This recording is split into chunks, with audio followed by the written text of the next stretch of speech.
안녕하십니까. 돈 버는 방송, 소통하는 방송 이재필입니다. 네, 안녕하세요. 이강무입니다. 말이 꼬였어. 네. 자, 뭐 시장이 조금 진짜 지지부진하죠. 지난주 금요일 날 미증시가 열리지 않아서 그런지 뭔가 외롭게 시장을 열지 못한 것 같습니다. 근데 오늘 같은 경우는 나름대로 네. 일본이 보니까 오전에 뭐 한 네. 1점 몇 프로 빠지고 네. 중국도 꽤 많이 빠지고 그러던데 네. 뭐 오후엔 조금 반등은 나왔는데 그래도 우리 장이 나름대로 잘 견뎠어요. 일단 우리 장중 아시아 증시 시간대에서도 나스닥 선물이 내내 빠지는 모습이었거든요. 그래도 저는 칭찬을 할 만했다라고 생각은 들었습니다. 여기 네. 나스닥 선물이 우리 장 네. 시작할 때 처음에 한 160포인트 장 초반에 네. 네. 그렇게 됐을 때 조금 불안하게 갭으로 떨어져 시작했다가 네. 뭐 한 마이너스 100포인트 정도 그쯤까지 싹 반등 나오니까 네. 따라서 싹 올라오더니 네. 참 눈치를 굉장히 많이 보는 모습이에요. 일단은 오늘 미증시가 출발하면 그래도 지난 공백을 또 채워서 또 미증시 분위기를 따라가지 않을까라고 생각이 되는데. 그리고 오늘부터 네. 그게 있죠. 네. 봄총회 IMF하고 그다음에 월드뱅크 세계은행 네. 그 봄총회가 있어서 거기에 뭐 저 파월 의장 네. 그다음에 앨런 재무장관 그다음에 전 세계 한다 저 중앙은행장들하고 네. 또 재무장관들하고 지금 미국에서 다 모여서 네. 지금 오프라인으로 저 네. 봄총회를 하는데 네. 그쪽에서 뭐 어떤 얘기가 나올지 모르겠어요. 아마도 이제 지난주까지 봤을 때, 유럽이 또 동결을 했고, 또 BOJ 같은 경우에서도 장기 금리를 또 억제를 시키면서 계속해서 통화 약세를 좀 이제 펼치고 있잖아요. 그 부분들을 좀 제어를 좀 동시에 하지 않을까. 왜냐면은 달러가 워낙에 독주를 하고 있기 때문에 달러 독주를 좀 막기 위한 여러 가지 주변국들에 대한 금리 변동을 좀 이야기하지 않을까 싶습니다. 달러 인덱스가 지금 100을 넘어서 100 위에 그냥 안착을 하는 것 같아요. 네. 100 위에 안착을 하고 그리고 또 뭐 전체적으로 조금 IMF 쪽에서도 우리나라를 비롯해 갖고 140세계 국가 전 세계 140세계 국가에 대해서 올해하고 내년 성장률을 이렇게 하향 조정을 할 거라고 뭐 그런 예정이라고 나오던데 내일일 거예요 아마 그게. 우리나라는 어느 정도 예측합니까? 우리나라 같은 경우는 지난번에 네. 저 했을 때 예측했을 때 그때가 3%였으니까 3.3이었나요? 한 3.3에서 3%로 하향했어요 또. 네. 하향했는데 여기서 또 하향이 되게 되면 2%대 나온다는 얘기죠 뭐. 네. 일단 이미 이제 중국이 속도 조절이 나섰고, 근데 일단 오늘 지준율 인하 이야기가 조금은 시장에 좀 반등세를 만들긴 했는데, 여전히 이제 중국의 셧다운 문제가 전반적으로 속도 둔화를 좀 이야기할 수 있기 때문에 5월에 빅스텝 이후에 6월 달 이후에 이 금리는 상당히 좀 속도 조절하지 않을까. 그렇게 보면은 좀 환율도 안정을 좀 취하지 않을까. 그러면은 지금은 힘들지만은 5월 이후부터 해서는 시장의 수급이 괜찮아지지 않을까. 저는 이렇게 좀 여유롭게 좀 생각을 해보고 있습니다. 일단 빅스텝을 한번 그냥 딱 0.5를 하고 그냥 끝낸다라면 뭐 그게 맞는 얘기일 수 있는데 지금 시장을 가장 잘 맞추는 게 경기를 가장 잘 보는 게 그 대장매 세인트루이스 네. 대장매 세인트루이스 연총재 네. 매파 대빵이라는 거죠. 예. 근데 그분이 장을 굉장히 경기를 굉장히 잘 봤어요. 전에는 돈 풀어야 될 때 그때는 다른 사람들 얘기 아무도 안 할 때 양쪽 하나 해야 된다, 돈 풀어야 된다 이렇게 먼저 치고 나갔었거든요. 근데 이번에도 마찬가지로 저 긴축을 하기 전에 이때도 금리에 대해서 가장 매파적인 게 이분이었는데 시장이 계속 여는 총재들도 그렇고 이분들을 따라간단 말이에요. 근데 이분이 하는 얘기는 올해 말까지 3.5%까지 올려야 된다라고 그렇게 얘기를 하는데 이렇게 되면 정말로 지금 6번 남았거든요. 6번 다 0.5를 올려야 된다는 얘기예요. 그래서 뭐 그렇게까지 안 되겠지만 조금 상당히 좀 이게 좀 오래 매파적으로 이렇게 오래 갈 수도 있다라는 생각이 좀 들어요. 그러면 전문가님은 이제 지금부터의 포지션은 어떻게 투자 전략을 좀 가지시겠습니까? 오직 이거는 내가 결정할 일이 아니라 시장이 결정할 일이죠. 그래서 이럴 때 시장에 대한 기술적 분석이 가장 중요해요. 기술적 분석. 이럴 때가. 자, 그래서 네. 이 차트, 지수 차트를 한번 놓고, 코스피 지수 차트를 놓고 보면요. 자, 지난번에도 말씀드렸듯이, 그저께 지금 이 20선하고 60선 저항선으로 작용하고 있는 이 자리를 뚫어줘야 되는데 지금 못 뚫었어요. 못 뚫었기 때문에 저는 시장을 아직까지는 보수적으로 봐야 된다라는 생각이고요. 자, 이 자리 20선, 60선을 뚫고 올라가서 좀 안착이 되면 그 2730포인트 정도면 안착이 되는 모습이 나와요. 자, 그럼 뭐 지금하고 한 7포인트 정도 그렇게 크게 많은 차이도 아니란 말이에요. 그렇기 때문에 지금 현재 상태에서는 뭐 계좌에 현금도 좀 만들어 놓고 그런 상태에서 좀 보수적으로 보고 있다가 안착하는 모습이 나오면 그때는 마음 놓고 매매를 할 수 있을 것 같고요. 이 아래에서는 좀 보수적으로 보자라는 그런 관점입니다. 현금을 좀 확보하실 예상이신가요? 벌써 했죠. 현금 확보는. 여기 21선에서 부딪혔을 때 이때 벌써 현금은 확보를 좀 해놨죠. 저는 근데 조금 의견이 좀 다른 게 지수 자체를 좀 두터운 이불이 있지만은 그래도 하단 방어, 하방 지지력에 대한 부분을 좀 긍정적으로 보고 있거든요. 박스권으로 저는 가장 중요하게 보고 있다 보니까 좀 지지부진한 시장 흐름이더라도 박스권 하단을 크게 이탈하지 않는다면은 저는 매매를 적극적으로 하자라는 주의예요. 저는 박스권 하단이 지금 여기 뭐 2600포인트 근처 정도라고 볼 수 있을 거니까 차이가 많다라고 생각을 하거든요. 네. 지금 지수하고 저는 2650선. 뭐 2650선 정도면 인내할 수도 있겠지만 네. 그 밑에 일단 깨고 내려가는 2600선 근처라면 굉장히 조금 크다라는 생각이고 또 마찬가지예요. 네. 이거를 그 가격대 정도 근처까지 가면 네. 또 지킬이란 보장이 없거든요. 또 만약에 그렇죠. 네. 이 지금 굉장히 뭐 이상 뭐 어떤 푸틴도 마찬가지로 이상 행동을 그렇게 할 수도 있는 그런 부분들이 충분히 있으니까 네. 시장의 변동성은 얼마든지 커질 수 있는 부분들이니까 저는 하여튼 조금 조심하자 이런 주의예요. 네. 저는 일단 전쟁통에도 좀 하방을 지지해 주니까 그래서 이제 이 박스권을 계속 보고 있고요. 사실 이제 그 트레이더 같은 경우에는 박스권이 제법 매매할 만하잖아요. 그렇죠? 시장이 이제 더 이상 빠지지 않고 하단을 지지해 주면은 시장의 좀 안정성을 좀 보고 물론 이제 지수가 크게 올라가는 분위기가 아니다 보니까 종목에 대한 선택이 굉장히 중요해지는. 그러니까 종목을 잘 보는 사람이 돈 벌기 좋은 장이 지금이 아닐까라고 생각을 합니다. 이제 물론 이제 앞에서 이야기 주신 것처럼 이런 포인트들은 상당히 투자 심리를 좀 위협하는 위치이기 때문에 좀 변수가 될 수 있는데 사실 저도 이 위치 때는 방어가 좀 필요하기도 합니다. 제가 이때 좋은 종목을 소개하기도 했었는데 사실 손절가를 이탈한 종목이 있어요. 이거는 이제 제가 좀 자진해서 좀 이야기 드리겠는데, 자, EJ 시간대 소개드렸던 종목 중에 한 종목이 해성DS가 있습니다. 해성DS 주가를 보시게 되면은 사실, 앞에서 이야기 드렸던 코스피의 조정 자리, 이 라인대에 동반 하락했다가 지금 어제 오늘 크게 급등을 했거든요. 아깝네 저거. 제가 이 종목을 추천을 참 잘했다라고 생각을 했는데, 이때 사실 저를 좀 잠깐 울리고, 그다음부터는 이제 빠지지 않고 꾸준하게 올라왔는데 오늘은 신고가까지 나왔습니다. 아깝네요, 저게. 네, 일단 이제 통해서 소개했던 종목, 뭐 PD님께서 지옥에서 온 종목이다라고 닉네임을 붙이셨는데 사실 이지에서는 좀 아쉽게 요 순간을 좀 버티지 못하고 내려왔지만은 제가 다른 방송에서는 또 수익이 좀 잘 나고 있는 종목이 해성DS입니다. 네. 아깝네요, 저거는 진짜. 거기서만 조금 버텨주지. 네, 이때 당시에 이제 코스피가 좀 흔들렸죠. 네. 근데 좋은 종목도 사실 시장을 이기기는 힘듭니다. 그리고 근데 지수가 박스권 지켜주면은 좋은 종목은 언제든지 또 고개를 잘 들 것 같고요. 그런 부분들도 네. 이 박스권으로 지수가 움직인다고 하더라도 뭐 박스권 하단까지 내려와도 돈이 있어야지 사죠. 돈이 없으면 못 사니까 그래서 현금 좀 만들어 놨던 거고. 사실 저도 이제 요즘에는 좀 큰 종목에, 그러니까 큰 종목이라면 큰 자금을 일부 종목에 집중시키고 단기 트레이딩을 많이 하고 있는데, 저는 지금 장이 괜찮다라는 생각을 합니다. 자, 일단 뭐, 그거는 그렇고. 네. 자, 이 포커스 EJ로 넘어가 볼까요? 네, 투자에 대한 아이디어를 준비를 하게 되는데, 여러분들 지금 유튜브 열려 있습니다. 많은 분들 유튜브 벌써부터 출석 체크 해주고 계신데요. 저도 또 이재필 전문가도 같이 함께 들어와서 출석 체크를 이미 마쳤습니다.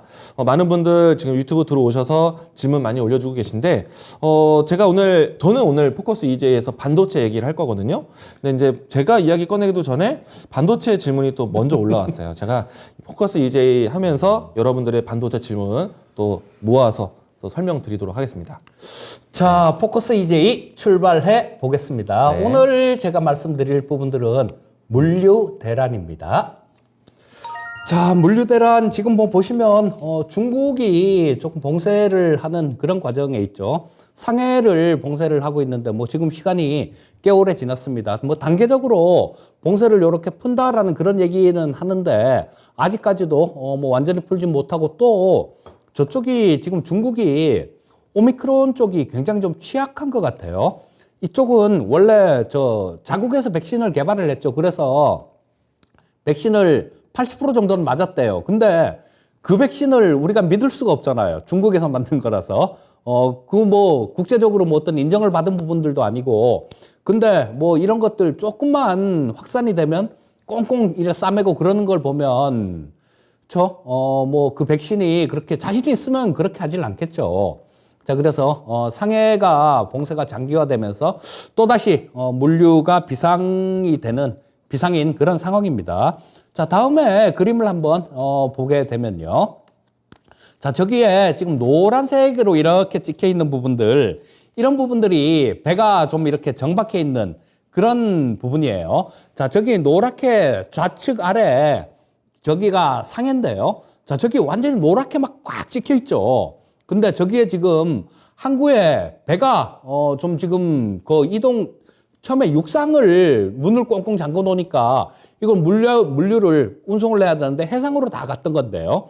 자, 지금 현재 상하이 쪽에 컨테이너선이 222척이 정박해 있답니다, 저기. 근데 한 달 전보다 15% 정도가 늘어난 수치래요. 자, 그러니까 뭐 물류가 이렇게 원활하게 돌아가지 못한다라는 얘기죠. 그래서 이 상해 쪽으로 갔다가 안 되니까 그 바로 아래가 닝보하고 저우산인데요. 자, 그쪽으로 배가 또 이렇게 돌아가서 밑으로 내려가서 그쪽이 또 집중이 되고 있는데요. 이쪽에서 뭐 닝보에는 197척 정도, 닝보하고 저우산에 197척 정도 있는데 이거는 한 17% 정도 증가하는 그런 물량이라고 저기 정체되어 있는 상황이고요. 북쪽에도 마찬가지 라자오하고 칭다오 쪽에 그런 쪽에 지금 뭐 121척 정도 배가 정체돼 있고요. 이쪽은 또 뭐 38%나 증가됐다 그래요. 그리고 텐진 쪽도 마찬가지 한 54척 정도 정체가 돼 있는 그런 모습이라서 지금 물류가 좀 답답하게 꽉 막혀 있는 모습이에요. 자, 근데 지금 이런 것들은 중국뿐만 아니라 우크라이나 전쟁에 대한 여파도 좀 있죠. 그 우크라이나 전쟁을 하면서 유가가 굉장히 많이 올랐지 않습니까? 유가가 굉장히 많이 오르다 보니까 이 불똥이 아르헨티나로 튀었어요. 자, 뭐 세계 3대 곡창지대라면 남미, 북미, 그리고 우크라이나 쪽 그쪽인데 지금 그 남미 쪽 이쪽에서도 아르헨티나도 곡물을 한 43조 정도 1년에 생산하는 그런 국가입니다. 근데 이쪽이 화물 기사들이 지금 파업을 하고 있어요. 왜냐하면 유가가 굉장히 많이 올랐지 않습니까? 경유값은 뭐 천정부지로 뛰었는데 운송 요금은 안 올려주니까 뭐 이분들이 그냥 일 안 해 하고 그냥 파업을 들어갔는데요.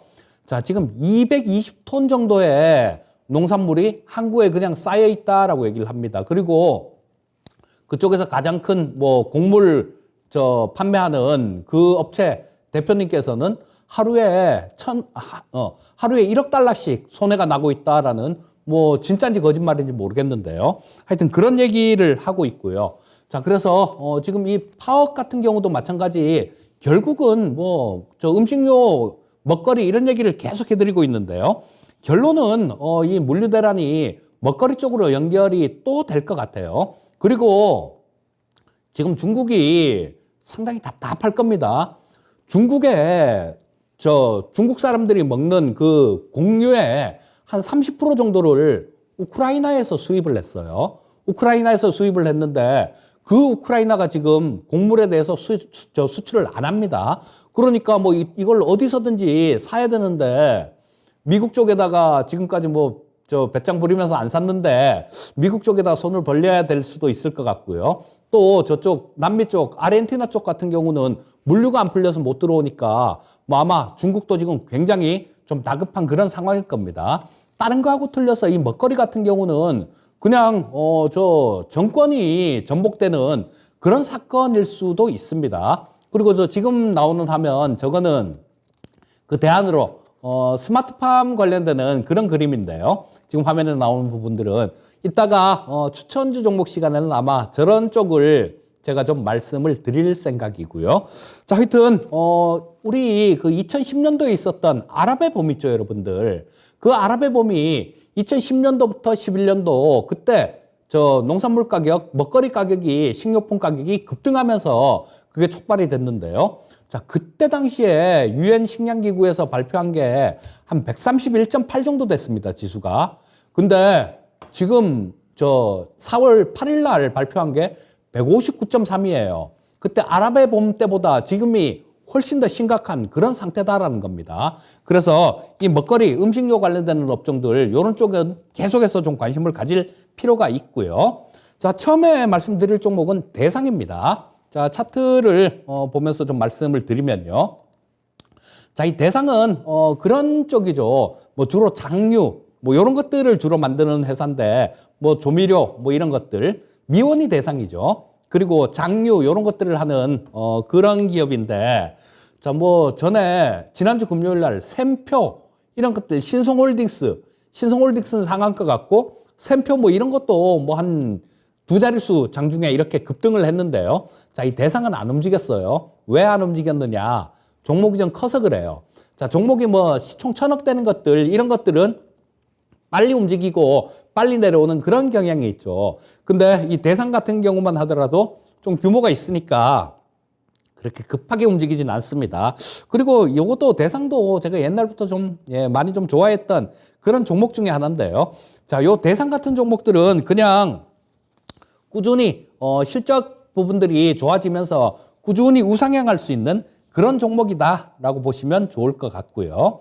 자, 그 다음은 말씀드릴 종목은 고려산업도 한번 좀 말씀을 드리고 싶어요. 고려산업은 사료주죠. 예, 사료인데, 자, 우리 뭐 현대사료, 뭐 이런 것들, 한일사료, 이런 것들은 거래 정지를 들어간다 그래요. 워낙 급등을 했기 때문에, 자, 뭐 투자 경고 종목도 모자라서 거래 정지를 들어가게 되는데요. 자, 요런 것들은 고려산업 같은 경우는 안 움직였습니다. 뭐 안 움직였다기보다는 이 밑에서 보면 많이 움직였죠. 작년 11월 달부터. 근데 최근에 다른 것들 급등했던 것들 이런 거에 비하면 그렇게 크게 움직이지 않았다라는 거예요. 그러니까 이런 것들은 뭐 좀 기회를 잘 노려보시면 충분히 뭐 트레이딩 관점으로 접근을 하시면 좋은 모습들 나올 수 있겠다라는 생각이 들고요. 자, 뭐 그렇다고 트레이딩 관점이라고 뭐 찔끔 수익이 아니라 두 자릿수 이상 수익도 잡는 그 시점에 따라서 노려볼 수 있겠다. 이런 생각이 들고요. 자, 다음은 경농이라는 종목도 있죠.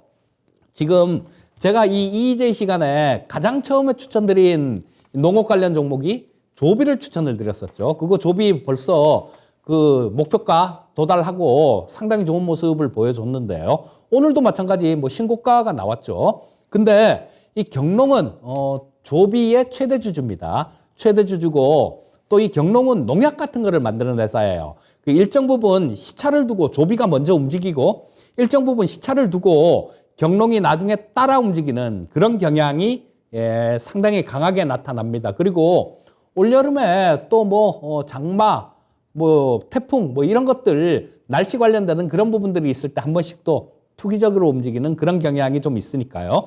자, 이 경농도 잘 보고 매매하실 때 참고를 하시면 좋을 것 같습니다.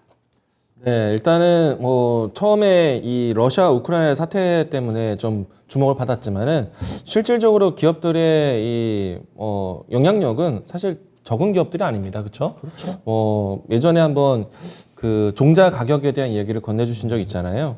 그런 거 본다라면은 우리나라 K 뭐랄까요? K 종자라고 할까요? 네.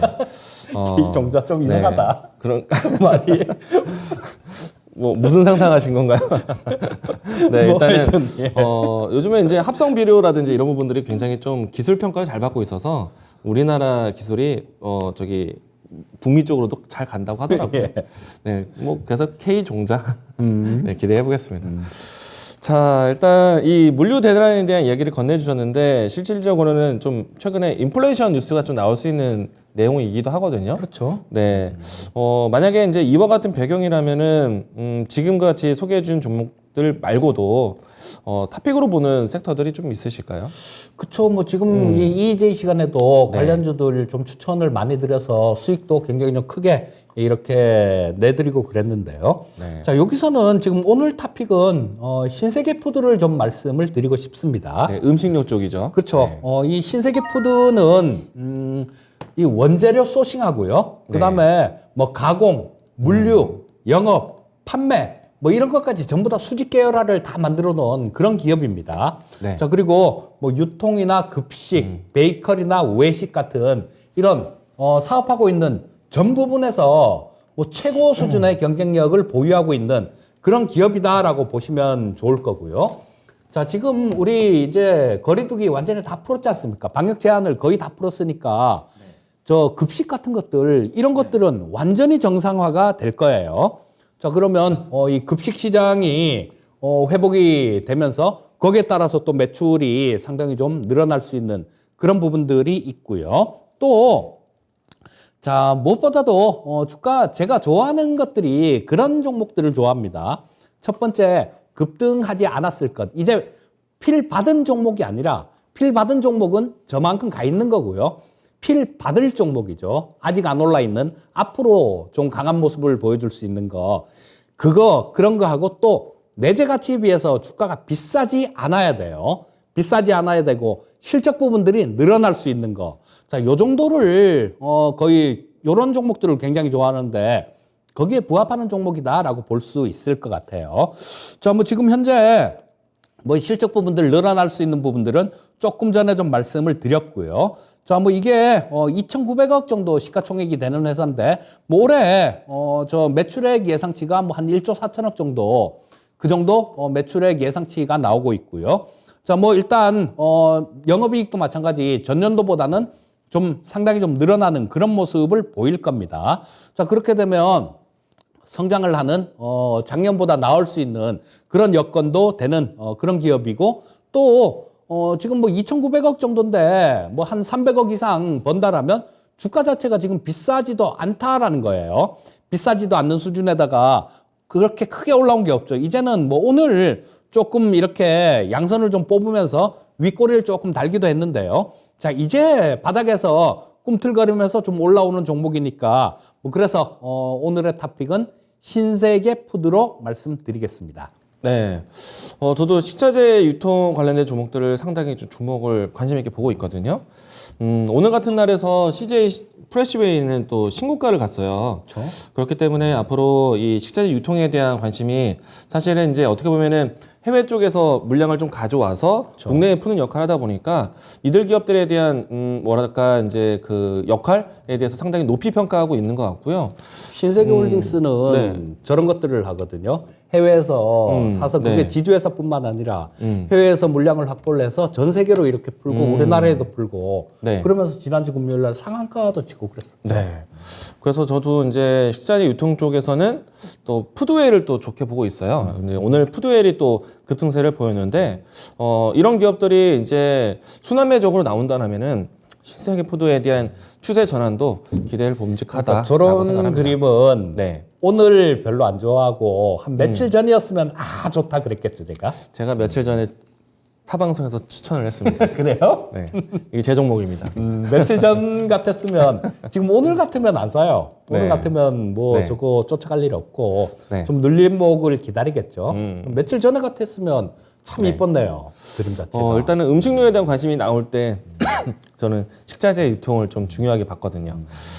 자, 일단 오늘의 이 이야기들은 일단 인플레이션에 대한 환경도 뉴스가 될 수 있기 때문에 좋은 내용들이었다라고 생각을 합니다. 자, 이제 다음은 이제 제 EJ, 그러니까 포커스 EJ 준비를 해보겠는데요. 제가 오늘 준비한 포커스 EJ는요, P4라는 제목을 가지고 왔습니다. 이 P4가 혹시 아시나요? P4. 아니요. P1, P2, P3, P4 나왔습니다. 저거 삼성전자 라인 얘기하는 거야? 그렇죠. 예, 맞습니다. 지금 현재 이제 오늘 재미있는 뉴스가 이 시간의 단일가에서 나왔습니다.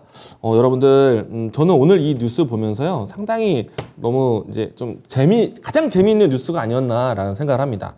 한번 제 얘기 들어보시죠. 주가 이제 파라텍 시간의 단일가를 보도록 하겠습니다. 오늘 시간의 단일가 가격에서 이 파라텍이라는 종목이요, 상한가를 갔습니다. 보시게 되면은 시간의 단위가 10% 급등을 했고요. 근데 이제 이 종목에 대한 뉴스를 이제 찾아서 보시게 되면요. 삼성전자와의 공급 계약 뉴스가 나왔습니다. 이 파라텍은 소방기계 장비를 공급하는 회사인데요. 삼성전자가 두 차례에 걸쳐서 해서 총 360억 원 이상의 이 공급 계약을 파라텍이 따냈습니다. 근데 이제 그 소방기계 공사에 대한 그 거점이 P4, 그러니까 삼성전자의 평택 4공장에 대한 설비 투자인데요. 그러면 우리가 그동안에 이 삼성전자의 평택 공장은요, P1, P2로 해서 대규모 단지를 만들어 놨습니다. 사실 P2가 나왔을 때만 해도 세계 최대 규모라고 얘기를 했었는데, 그 다음 이제 P3가 현재 이 착공 증설 중에 있고요. 그리고 P4가 언제 계획이 될까? 관심을 좀 가지고 있습니다.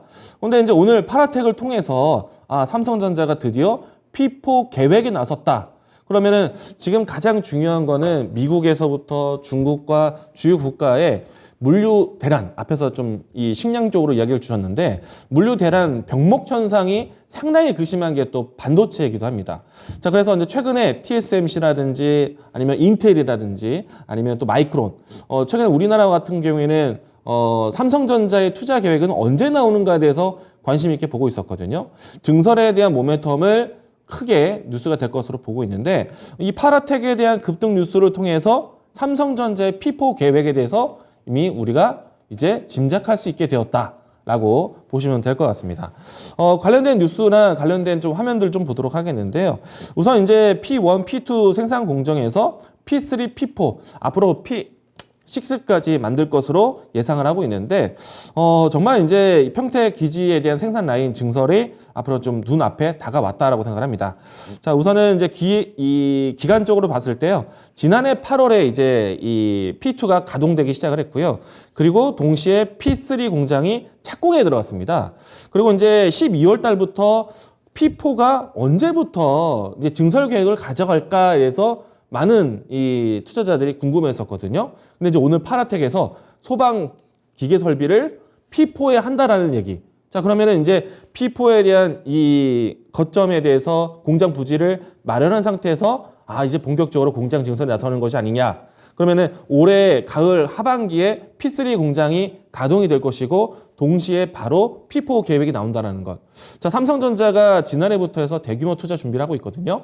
특히나 이제 P2 같은 경우에는 우리가 이제 그 EUV 공정에 대한 장비를 시작하기로 했고요. P3 같은 경우에는 이제 올해부터 본격적으로 양산에 나설 것인데 EUV 공정, 미세화 공정에 대한 포인트를 가장 크게 보고 있습니다. 뭐 일부는 낸드 플래시에 대한 공급으로 인해서 한때 낸드 플래시 관련된 종목들이 크게 올라가기도 했었거든요. 그러면 이제 P4는 어떤 섹터로 움직이게 되느냐? EV 공정에 대한 장비가 그대로 투입이 될 것 같고요. 추가적으로 했을 때 파운드리, 시스템 반도체에 대한 투자가 공격적으로 나올 것 같습니다. 자, 그리고 이 P3 공장이 가동되는 시기, P4가 투자되는 시기, 이때가 바로 디램 사이클이 크게 돌 때가 준비되게 되는데요. 자, 이 P4에 대한 공장 증설 계획에 대한 뉴스 하나만 봤을 때 삼성전자가 진행하고 있는 반도체 미세화, 그리고 디램에 대한 패러다임, 그리고 시스템 반도체에 대한 투자 이야기들을 동시에 받을 수 있다라고 봐요. 그러면은 반도체에 정말 커다란 뉴스가 되지 않겠는가. 아무래도 물류 대란, 공급망에 대한 리스크를 병목 현상 보고 있기 때문에 반도체 증설에 대한 뉴스만 나와도 상당히 시장에서는 반길 것이다 라고 보시면 좋을 것 같고요. 다음 자료 좀 보도록 하겠습니다. 삼성전자는 지금 반도체 캐파를 계속해서 늘려가고 있는데 올해보다 사실상 내년의 캐파 증설이 굉장히 커질 거로 봅니다. 그러니까 지금 병목 현상을 해소하기 위해서 TSMC하고 삼성전자가 거의 대부분의 시장을 좀 양분해 가고 있거든요. 사실은 다른 기업들은 지금 유지하기도 힘든 상태이기 때문에 증설을 크게 하고 있는 TSMC와 삼성전자의 쏠림이 굉장히 커질 것으로 보고 있습니다. 지금 보시는 이 삼성전자의 캐파 능력보다요, 2022년, 2023년도 때가 가장 큰 캐파 증설이 될 수 있다라는 것. 그러면은 아마도 이제 증설에 대한 기대감, 장비 종목들부터 해서 소재 기업들, 그리고 전반적인 낸드, 디램, 파운드리에 대한 동시다발적인 이 모멘텀이 나올 수 있기 때문에 반도체는 아주 잠재적인 모멘텀을 지니고 있다라고 보시면 좋을 것 같습니다. 물론 이제 삼성전자나 SK 하이닉스만 본다라면은 굉장히 답답할 수가 있어요. 그런데 항상 이야기 드리지만은 지금은 환율이 문제다. 수급이 부재다. 그러면은 시가총액 상위 종목이 박스케이시 큰 삼성전자, SK 하이닉스는 어려울 수밖에 없어요. 그래서 저는 지금이 7만 전자 깨졌다? 오히려 매수의 기회다. 적극적으로 이야기 드리도록 하겠습니다.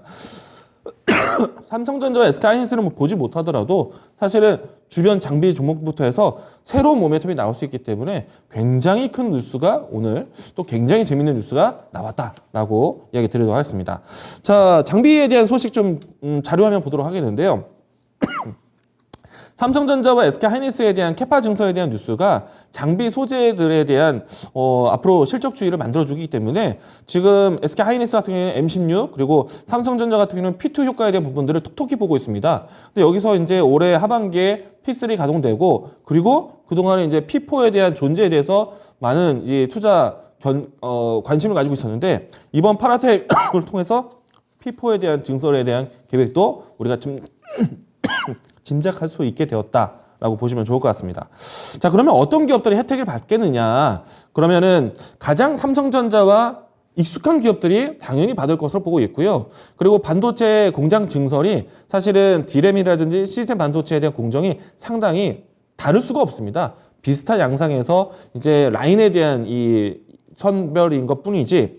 자, 그래서 이제 다음 자료 보시면은 삼성전자의 친밀도, 삼성전자가 지분 투자한 기업들부터 보자.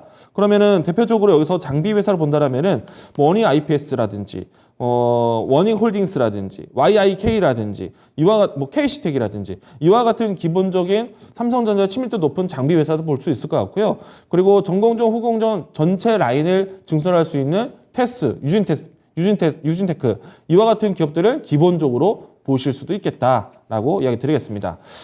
일단은 우리 삼성전자와 SK하이닉스에 대한 추이에 따라서 국내 기업들이 많이 보여지겠지만은 실질적으로 지금 삼성전자, TSMC는 아주 바쁩니다. 다른 이 기업들은 투자하기 상당히 어려운데 워낙에 이제 반도체 공급에 대한 리스크가 코로나 때문에 나타날 수 있다. 문을 닫으면 어떡하지? 그래서 선발주 물량이 많이 나왔습니다. 그래서 삼성전자, TSMC 같은 경우에는 코로나 사태 속에서도 실적 방어가 꾸준하게 나왔던 거예요. 어닝 서프라이즈 내내 기록을 했습니다. 왜? 만약에 시장이 어렵다라면은 질 좋은 또 가장 큰 기업에 발주를 넣게 되어 있습니다. 삼성전자, TSMC 효과 톡톡히 봤고요. 지금 왜 바쁘냐면요. 다음 자료 보도록 하겠습니다. 제가 기사글 오늘의 기사글을 발치를 해왔는데요. 삼성전자와 TSMC가 지금 데이터 센터 향에 대한 매출이 급증을 하고 있습니다. 쉽게 말하면 서버형 매출이 커지고 있다는 것이고요. 이 서버형에 대한 매출이 스마트폰에 대한 매출이 저하되는데도 불구하고 시장을 전체적으로 이끌어가고 있다는 얘기고요. 스마트폰에 대한 공백을 이 서버형 매출로 해서 채우고 있다는 얘기입니다. 데이터 센터에 대한 추이 때문에 제가 이런 얘기를 해드렸어요. 이 심데코라는 종목을 소개할 때 그리고 또 디램 반도체에 대한 패러다임을 이야기를 할 때 그러니까 이제 제가 2020년도 때부터 이야기 드렸는데 올해보다 내년이 좋고 내년보다 내후년이 좋다라는 이야기를 많이 해드렸습니다. 내후년이라는 거는 이제 올해 같은 경우인데 올해 왜 좋으냐면은 지난해에 새로운 윈도우 OS 새롭게 나왔고요. 그리고 인텔의 CPU가 새롭게 나왔습니다. 이 기본적인 플랫폼이 새롭게 신제품이 나오면서 이 플랫폼을 갖춘 새로운 컴퓨터, 새로운 PC가 공급이 되게 돼 있어요. 그러면은 기업의 입장에서는 이 새로운 PC에 대한 고효율적인 PC에 대해서 들여와야 되는데 이 OS라든지 CPU에 대한 호환성에 대한 테스트는 대략 6개월 정도 보자. 그러면은 지난해 10월달, 11월달에 나왔던 신제품에 대한 효과, 발주에 대한 내용은 올해 3분기, 넉넉 잡아서 3분기가 가장 큰 피크가 이룰 것이다. 근데 이미 오늘 나온 뉴스의 발치 기사글인데 TSMC와 삼성전자는 이미 서버 향에 대한 매출이 커지고 있다는 얘기입니다. 그러면은 지금 만약에 환율에 대한 리스크, 달러 강세에 대한 시장 분위기가 조금 더 숨통을 틔워준다면은 우리 시장에 대한 수급이 들어올 수도 있겠고, 우리 시장에 수급이 들어온다면은 가장 환율에 대한 이익을 봤던 IT 기업들, 특히나 캐파 증설에 대한 내용들과 함께 이와 같이 병목 현상의 실적 서프라이즈 나오고 있는 삼성전자, TSMC와 같은 반도체 섹터가 될 수 있다는 거. 저는 상당히 앞으로 커질 수밖에 없는 내용이다라고 보시면 좋을 것 같고요. 자, 일단은 TSMC와 삼성전자의 앞으로에 대한 미래를 기대하는 방향은요. 다음 자료 보도록 하겠습니다. 글로벌 전체적으로요. 반도체 설비 투자를 굉장히 급격하게 투자를 하고 있습니다. 지금은 이제 이 반도체 기업들이요. 우리나라 안에서만 만드는 것이 아니라 TSMC도 또 삼성전자도 해외 증설 계획을 가져가게 됩니다. 특히나 이제 미국 북미 시장에서의 반도체 공장 증설 계획을 가지고 있고요. 현지 조달을 통해서 원활한 공급 계약에 대한 부분들을 취득할 수 있기 때문에 상당히 이 설비 투자 증설에 대한 효과는 클 것이다라고 보시면 될 것 같습니다. 이와 같은 내용으로 해서 글로벌 투자에 대한 내용들을 좀 전망을 해봤고요. 그러면 투자는 왜 하겠습니까? 많이 팔릴 것이고 많이 쓰일 것이다라는 생각이죠. 다음 자료 보도록 하겠습니다. 글로벌 전체적으로 파운드리, 위탁 생산에 대한 내용들이 앞으로 시장이 크게 전망이 된다라는 기사글인데요. 이미 이제 올해보다 내년에 대한 캐파 추이가 이전에 있었던 수준보다 상당히 높아질 겁니다. 이번에 TSMC와 삼성전자의 시스템 반도체 파운드리 시장에 대한 시장 점유율이 남았어요.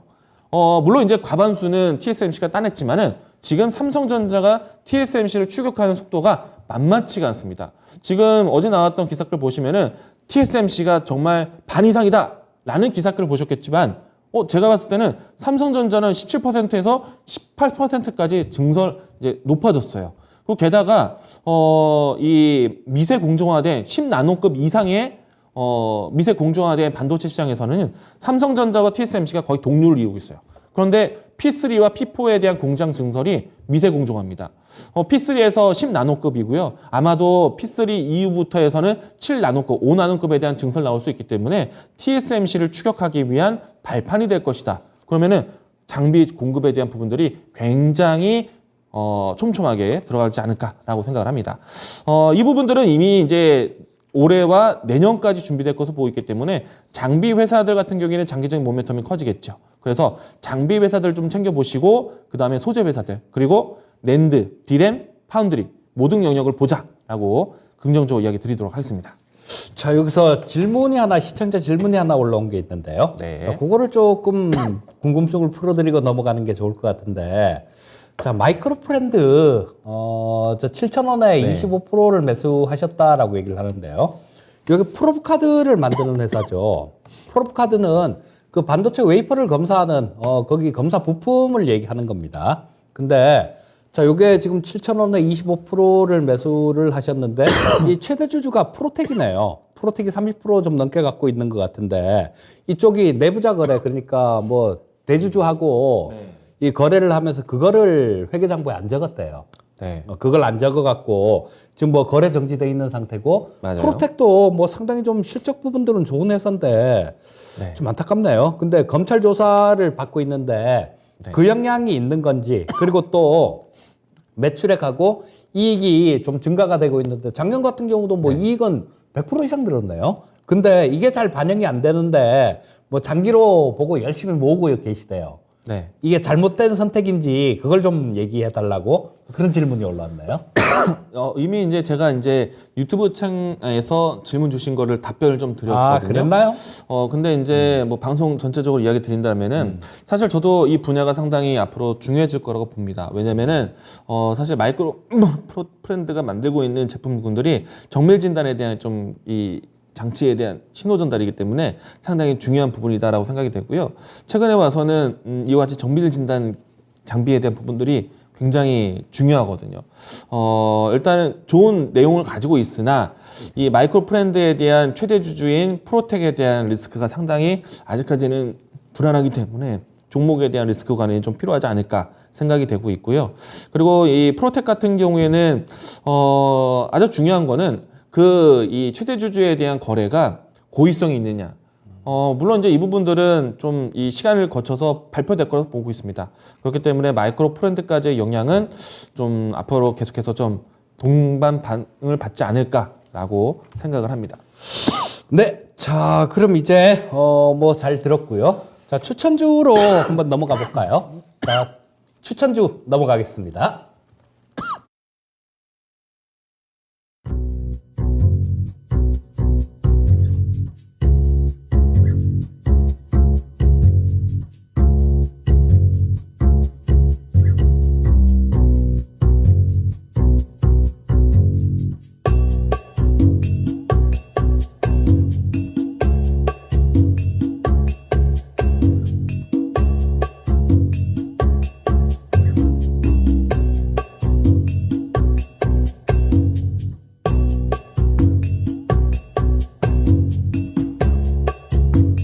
자 오늘 이제 필 받을 종목은 그린 플러스인데요.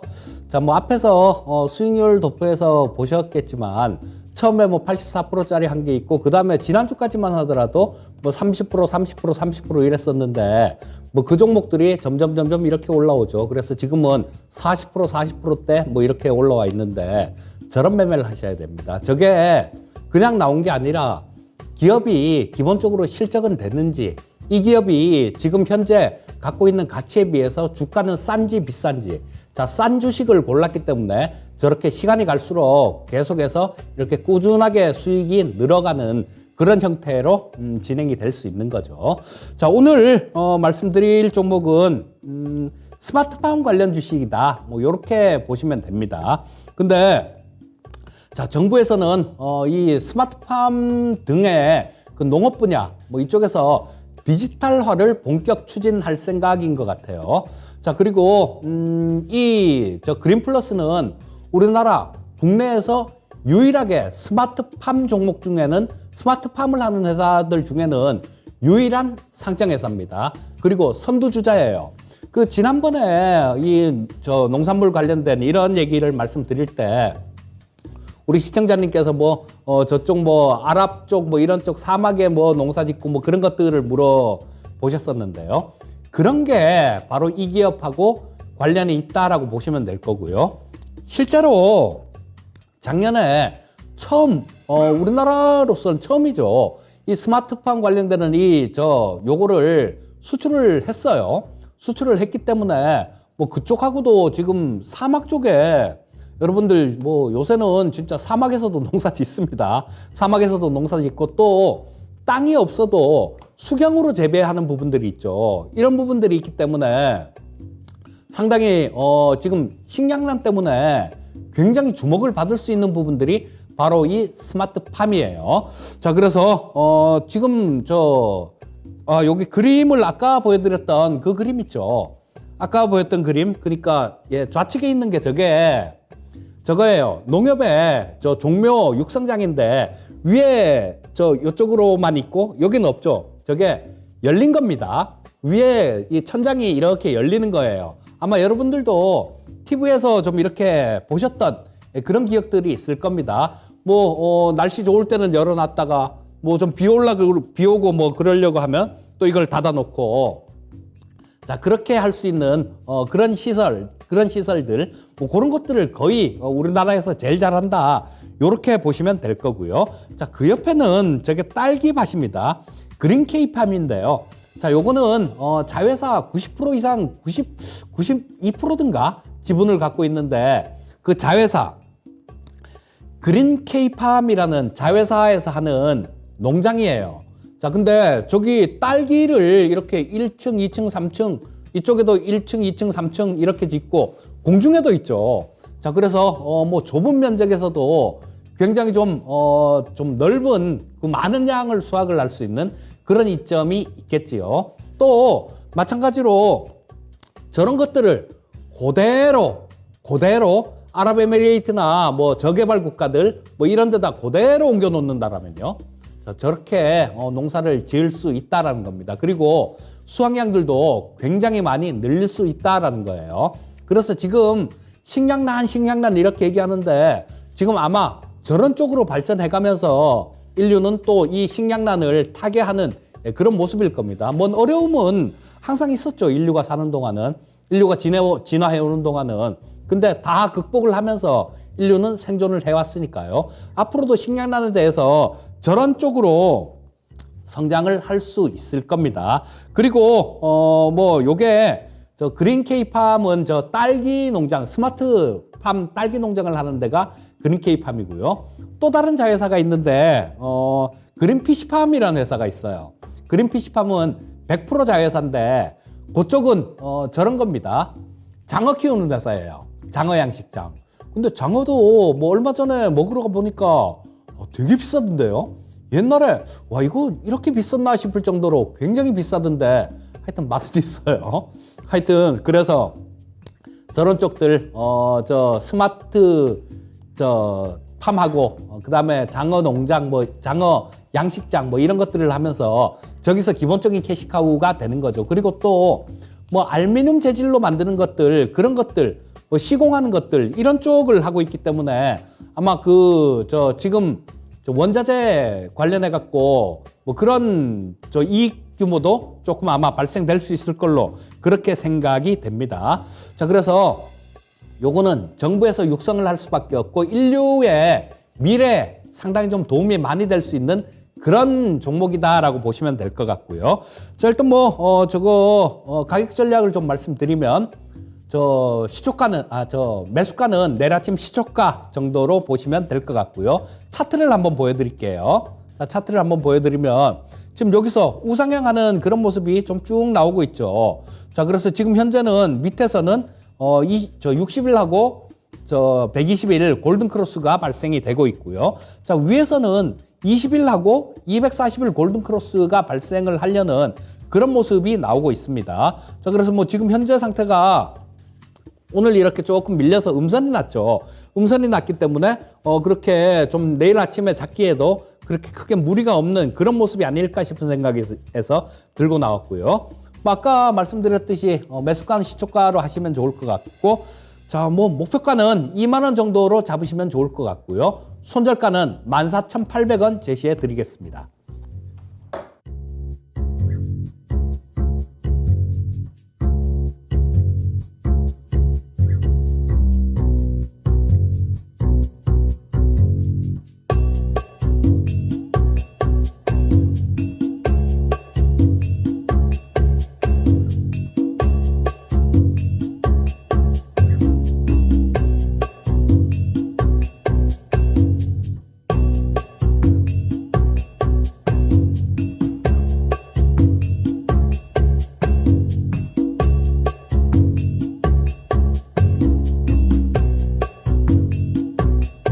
네, 오늘 제가 준비한 종목은요, 테스입니다. 앞에서 이제 P4 얘기를 건네드리기도 했습니다. 이 P4는요, 사실 이제 이 파라텍이라는 뉴스가 나와서 관측하게 된 뉴스이고요. 사실 이제 시장에서 P4에 대한 뉴스가 바로 오기까지는 아마 좀 시간이 걸릴 겁니다. 그런데 이제 새로운 공장 부지를 선정하고 이제 증설을 시작을 한다. 이제 착공에 들어가기 시작을 한다. 그러면은 가장 먼저 장비 기업들에 대한 관심이 높아질 수도 있다는 것 참고로 이야기 드리겠고요. 때문에 오늘 저는 점잖은 장비 종목을 좀 가지고 왔습니다. 사실 이제 테스라든지 유진테크라든지 유니테스트라든지 이 기업들을요, 재작년에 소개를 많이 드렸던 종목 중에 하나였거든요.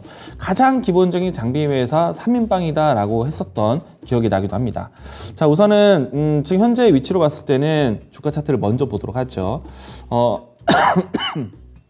최근까지 낸드 플래시에 대한 수요 때문에 유진테크에 대한 주가가 상당히 좋았습니다. 그런데 이제 테스 같은 경우에 어느 포인트를 보냐면은 디램 반도체에 대한 수요를 기대해 볼 수 있는 종목이다라고 할 수 있겠습니다.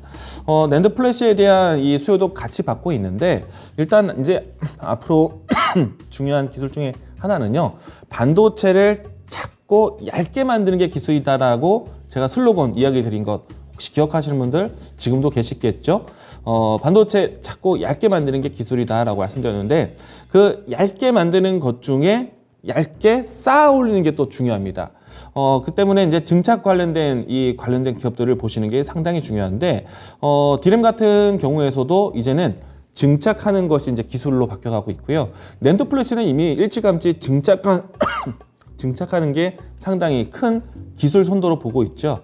한때 우리가 125단, 175단까지 봤는데 이제는 223단까지 올라가기도 합니다.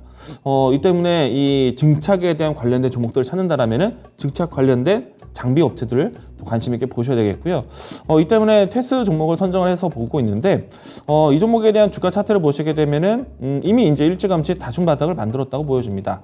물론 이제 반도체에 대한 패러다임 증설에 대한 기대감 뉴스들을 좀 보셔야 될 것 같고요. 근데 저는 이미 P4에 대해서 소방 시설을 준비한다.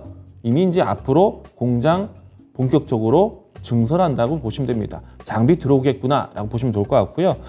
삼성전자, SK하이닉스에 대한 공급에 대해서 상당히 혜택을 받는 기업 중 하나입니다. 그래서 테스가 지금 같은 위치에서 바닥을 확인하고 있다라면은 충분히 새롭게 접근하셔도 좋다라고 이야기 드리겠고요.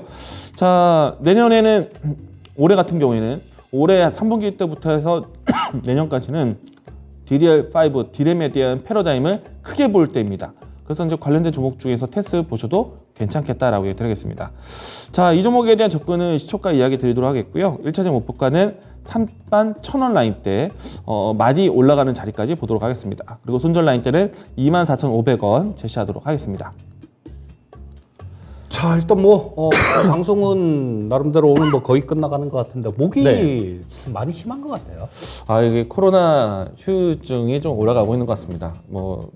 감염 전파는 없는데 기침을 좀 하고요.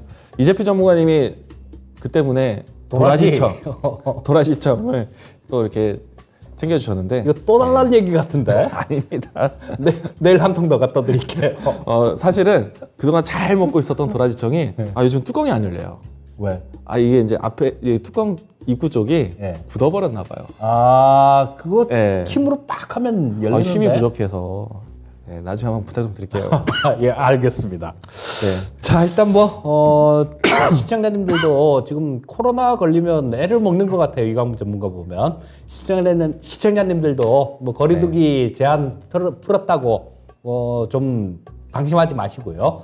코로나 조심하시고 오늘 늦게까지 시청해 주셔서 감사드리고요. 이광무 전문가는 이만 오늘 보내드리고 저는 또 좀 이따 투자의 신 시간에서 또 뵙도록 하겠습니다. 감사합니다.